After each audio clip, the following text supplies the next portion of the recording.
দেখছি মোর পানে সত্যের সন্ধানে, দেখছি মোর পানে সত্যের সন্ধানে।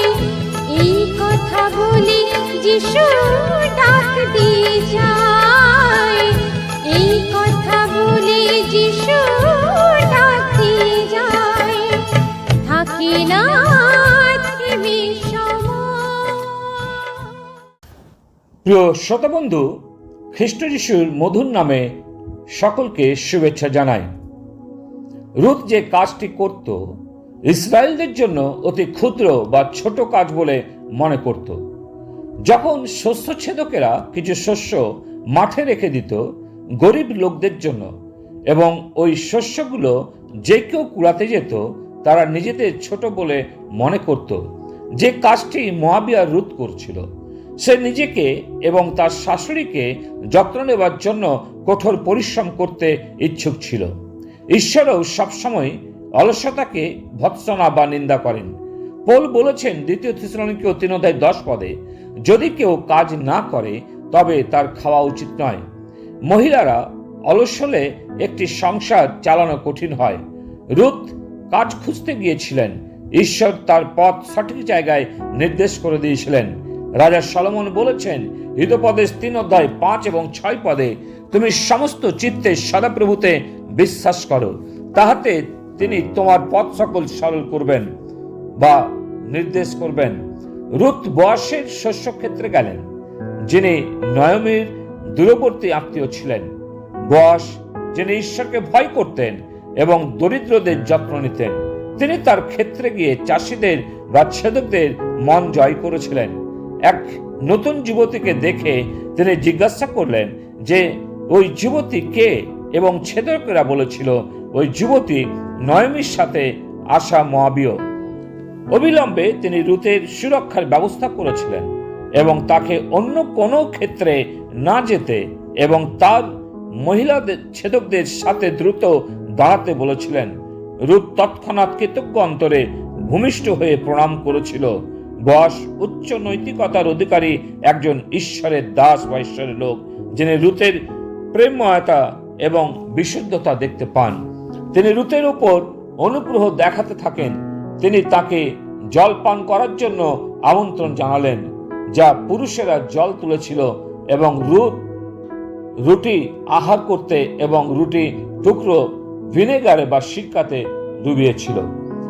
তিনি যখন ছেদকদের সাথে আহারে বসেছিলেন, তখন তিনি রুথকে শুকনো শস্য দিয়েছিলেন এবং তার দাসদের বলেছিলেন যেন কিছু আঁটি শস্য বের করে রুথকে দেয়।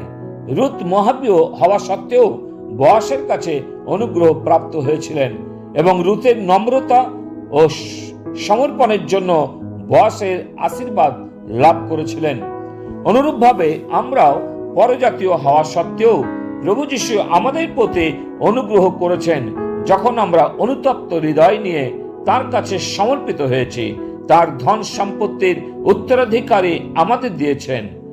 রুথ কাজ করেছিলেন, দিনের শেষে নয়মির কাছে ফিরে আসেন এবং তার কার্যের বৃত্তান্ত ও ঘটনাগুলি শাশুড়িকে বলে শুনিয়েছেন। আমাদেরও দায়িত্ব আছে, যিনি আমাদের কাজে পাঠিয়েছেন তার নিকটে সবকিছু বলে শোনানো। নয়মি অধীর আগ্রহে রুথের কথা শোনার জন্য অপেক্ষা করছিলেন, কারণ নয়মি রুথের ভবিষ্যৎ জীবন নিয়ে চিন্তিত ছিলেন। রুথ যখন মুক্তিকর্তার কথা বলে শোনালেন, নয়মি আনন্দে বললেন, ধন্য প্রভু, যিনি জীবিত ও মৃতদের প্রতি তার দয়া ত্যাগ করেননি। রুথ তার 2:20 এই উক্তি প্রমাণ করে শুধু রুথ না, কিন্তু নয়মিও ইসরায়েল ঈশ্বর সদাপ্রভুর প্রতি কতটা নির্ভরশীল ছিলেন এবং সমর্পিত ছিলেন। প্রিয়, আমরা যখন কষ্ট দুঃখের মধ্যে থাকি, যখন একেবারে নিঃস্ব মনে করি, তখনও কি ইসরায়েলের ঈশ্বর প্রভু যিশুর উপর নির্ভর ও সমর্পিত থাকি? আসুন আমাদের মূল্যায়ন করি।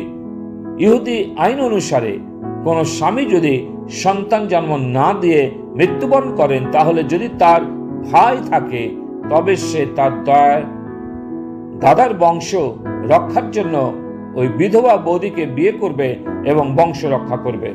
রুতের ক্ষেত্রে নিজের কোনো দেবর ছিল না, তাই নয়মি সমস্ত রীতি মেনে রুতকে স্নান করে তৈলমর্দন করতে এবং ভালো পোশাক পরিধান করে বোয়াসের ক্ষেত্রে যেতে বলেছিলেন।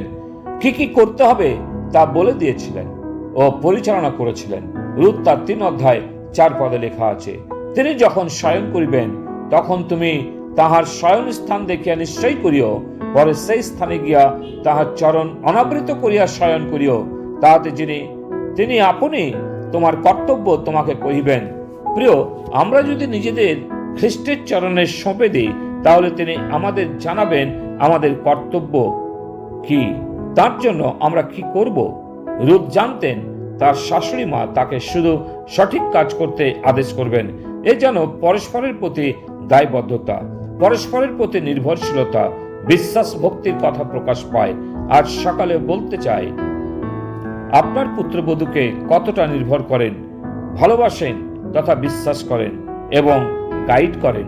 অন্যদিকে বৌমা কতটা শাশুড়িকে ভক্তি, সম্মান এবং সমর্পণ করেন। আমাদের উচিত রুতের কাছ থেকে শিক্ষা নেওয়া। ঈশ্বর তিনি আমাদের প্রত্যেককে আশীর্বাদ করুন। পিতা ঈশ্বর, তোমাকে ধন্যবাদ দিই তোমার পবিত্র বাক্যের জন্য, যে রুত যিনি একজন সমর্পিতা মহিলা, যিনি শাশুড়ির প্রতি অনুরক্ত ছিলেন এবং জীবন্ত ঈশ্বর সদাপ্রভুর প্রতি আসক্ত ছিলেন।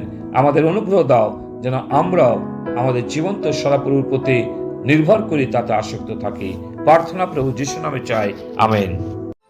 দেখছি মোর পানে সত্যের সন্ধানে, দেখছি মোর পানে সত্যের সন্ধানে, এই কথা বলি যিশু ডাক দিয়ে যায়, এই কথা বলি যিশু ডাক দিয়ে যায়, থাকি না থেমে